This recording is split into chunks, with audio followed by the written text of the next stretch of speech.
आंदोलन करने के लिए रोका जा रहा है? आखिर ये जिला प्रशासन को भी जवाब देना होगा। सुरंगा बस्ती में गया था और टाइगर जयराम महतो भी आए थे। सूरंगा पंचायत के रैयतों ने रैयत विस्थापित ग्रामीण मोर्चा के बैनर तले रणधीर वर्मा चौक पर दिया 1 दिवसीय धरना। मोर्चा का नेतृत्व कर रहे पांडव रजक ने कहा कि हमारी जमीन पर बीसीसीएल तथा आउटसोर्सिंग कंपनी जबरन रैयती जमीन पर ओबी डंप कर रहा है।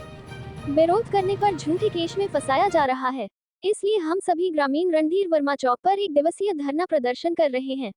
बंद करो, हमारे जमीन को ओबी डंप करना बंद करो। आज हम लोग मांग तो छोड़िए दादा, आज हम लोग का मतलब जीवन में बात आ गया है। आज हम लोग का सोचिए कि हम लोग का जमीन, हम लोग का खेत खलियान, सारा चीज हम लोग का जबरन छीना जा रहा। आज हम लोग का घर से हम लोग को बेघर किया जा रहा है। वहाँ का जो बीसीएल द्वारा, वहाँ का आउटसोर्सिंग कंपनियां द्वारा जबरन हमारे जमीन पे ओबी डंप किया जा रहा है। ना उसमें मुआवजा, ना नियोजन, मतलब किसी तरह का इतना तानाशाह कि अंग्रेज का शासन में भी इस तरह शासन नहीं था, जो माने इस तरह हम लोग के ऊपर अत्याचार किया जा रहा है। सोचिए कि जबरन वहाँ से लोगों को विस्थापित किया जा रहा है, जबरन रैयत के जमीन पे ओबी डंप किया जा रहा है। आप पूर्व में भी देखे कि हम लोग अपना जमीन को बचाने के लिए जाते हैं तो किस तरह हम लोग के ऊपर वहाँ गुंडा जो पाल के रखे हैं, गुमनाथ सिंह, एलबी सिंह का पाला हुआ गुंडा, वहाँ के जीएम द्वारा पाला हुआ गुंडा, किस तरह मतलब हम लोग के महिला के ऊपर, सोचिए अंग्रेज का शासन में भी इतना शासन अत्याचार नहीं था कि महिला के ऊपर बम बरसाया जा रहा। आप देखे 3 फरवरी को घटना को किस तरह से मतलब लोहन किया गया। उसमें आप देखें कि माननीय मुख्यमंत्री श्री चंपई सोरेन जी संज्ञान में लिए, जांच का आदेश दिए। ग्रामीण एसपी वहां पहुंचते हैं घटनास्थल, उसको कहीं उनको स्पष्ट होता है कि वो जमीन रैयत का है। वहाँ 100 धारा 44 लागू होता है। 2 महीना बाद पुनः ओबी डंप बंद, 2 महीना के लिए ओबी डंप बंद होता है, पुनः फिर चालू हो जाता है। फिर हम लोग यहाँ उपायुक्त महोदया को हम लोग सूचना देते हैं, लिखित रूप से ही देते हैं और उनको मैंने हाथ जोड़ विनती करते हैं कि सर हमारा जमीन को मैडम बचा लीजिए। वो हम लोग का गांव भी आते हैं, हम लोग को आश्वासन देते हैं। थाना जो स्थानीय प्रभारी है, थाना प्रभारी और कंपनी को डांट भी लगाते, फटकार भी लगाते कि जब तक उसमें मुआवजा नियोजन ना हो वहाँ का ओबी डंप को बंद किया जाए। लेकिन सर आप सोचिए, मैंने एक सोचिए राज्य का मुख्यमंत्री को मतलब बात को इग्नोर कर देना, जिला प्रशासन का बात भी नहीं सुनना, जीएम मैंने एरिया का बात नहीं सुनना, और वहाँ का जो मतलब गुंडा आप बोलिएगा एक तरह से अंग्रेज का जो शासन था उससे भी बड़ा शासन जो आज हमारे सुरंगा में जिस तरह लागू किया गया है। आज जबरन जमीन को हम लोग का छीना जा रहा, जबरन हम लोग को विस्थापित किया जा रहा। इसीलिए आज हम लोग अपना रणधीर वर्मा चौक आए हैं 1 दिवस से धरना देने के लिए। अन्यथा फिर आगे जाके हम लोग आप क्या करेंगे। हम लोग जिला प्रशासन से मांग करते हैं, मैडम हम आपको कई बार बोले कि आप हम लोग को हिच्चा मृत्यु दे दीजिए। क्या करेंगे ऐसा जिंदगी जो हमारा ही जल जंगल जमीन जो हमारा पहचान है, जो हमारा मूलभूत सुविधा है। आप देखिए एकमात्र रास्ता था, उस रास्ता को ढक दिया।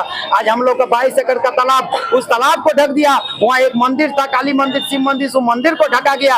वहाँ एकमात्र कुआं पीने का था, उस कुआं को भी ढक दिया गया। आज देखिए ग्रामीण जब अपना अधिकार मांगने के लिए जाते हैं तो आप लगातार देखिए किस तरह जो आंदोलन करते हैं, ग्रामीण आंदोलन के लिए जाते हैं, अपना जमीन बचाने के लिए जाते हैं, तो लोग के ऊपर बम पिस्तौल बरसाया जाता है। ये एक दिन का घटना नहीं, विगत 1 साल से लगातार ग्रामीण वहाँ आंदोलन में लगातार हम लोग लड़ाई लड़ रहे हैं। हम लोग के ऊपर झूठा मुकदमा, हम लोग के ऊपर 500 फीट का मैंने 144 लागू कर देना कि नहीं आप 500 मीटर के बाद आंदोलन कर सकते हैं। सर बताइए ये कहाँ का नियम है, कौन अधिनियम में हम लोग को आंदोलन करने के लिए रोका जा रहा है। आखिर ये जिला प्रशासन को भी जवाब देना होगा। देखा जाए तो सुरंगा के ग्रामीणों पर लगातार अत्याचार किया जा रहा है तरफ से। ये तभी जो लोग हैं, ये लोग न्याय कैसे लोगों को संभव हुआ है, क्योंकि आप एक अधिवक्ता भी।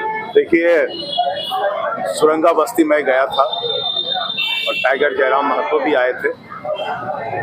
हम लोगों ने वस्तु स्थिति को देखा है, जाके जमीन पर देखा है। स्थिति बहुत भयावह है और दर्दनाक है और बहुत दुर्भाग्यपूर्ण बात है। मुझे जहां तक समझ में आता है ये बीसीसीएल, ठेकेदार और जिला प्रशासन का मिलीभगत षड्यंत्र है। ये एकदम अब इसमें किसी तरह का कोई हमको शक नहीं लग रहा है, क्योंकि इन्होंने बताया कि उपायुक्त वहां गए, जिला प्रशासन के लोग गए, ग्रामीण एसपी गए, सारा चीजों को देखा, समझा, मना किया गया, रोका गया। वहां के ओबी डंप को कुछ दिन के लिए रोका भी गया, तो फिर कैसे शुरू हो गया। इसका मतलब ये सीधी सी ऐसे ही लग रहा है, इसमें जिला प्रशासन बोलिए, यह पूरा एक कोकस जो इसमें लगा हुआ है ग्रामीण परिवेश को बर्बाद करने के लिए, ग्रामीण माहौल को बर्बाद करने के लिए। जैसे सूचना है कि खतियानी तालाब, मंदिर, खेत, खलिहान सारे जगहों पर केवल ओबी डंप कर रहे हैं। तो ये बहुत बड़ा तानाशाही है और इस पर रोक जरूर लगना चाहिए। और इसके लिए मुझे लगता है कि सुरंगा के लोग और आसपास के लोग आज साल भर से आंदोलनरत है। तो कुछ तो रिजल्ट आना चाहिए, प्रशासन को इस पर ध्यान देना चाहिए, प्रशासन को वहां जाके और बढ़िया से पता करना चाहिए कि आखिर बात क्या है। इसलिए मैं जिला प्रशासन से मांग करता हूं कि जितना जल्दी हो सके ओबी डंप को पहले रोके और उसके बाद आप काम करिए। काम करने के लिए कोई नहीं मना कर रहा है, लेकिन जो विस्थापन का नीति है, जो नियम है, जो कानून है, आप उसको फॉलो करिए। आप नियोजन दीजिए, आप जो विस्थापन का जो नीति है उसको लागू करिए, आप मुआवजा दीजिए, जमीन का कीमत दीजिए, नियोजन दीजिए और काम करिए। कौन रोक रहा है आपको? दूसरी बात, जो सबसे बड़ी बात में, CSR फंड होता है BCCL में और ये नियम है, मैंडेटरी है। ये CSR नियम है, कानून है ये। तो इस कानून के आधार पर ये कहा जाता है, ये प्रोविजन है कि उसके 3-4 किलोमीटर के रेंज में जितने गांव आते हैं उसका पूरा का पूरा विकास का जिम्मा, पूरा टोटल उनका जो इनकम है उसका 2% उसको ग्रामीणों के खर्च में, विकास के लिए खर्च करना होता है। उसमें आज तक एक ढेला तक खर्च नहीं हुआ। ये पूरा का पूरा दुर्भाग्यपूर्ण बात है। मैं जिला प्रशासन से मांग करता हूं कि इस पर तुरंत कुछ कार्रवाई करे, अन्यथा और आगे बढ़ेगा ये आंदोलन। ये पहले हो चुका है और उसका FIR भी हुआ है, लेकिन इतना मिली भगत है, उसको एंटीसिपेटरी बेल मिल जाता है। ये सोचने वाली बात है।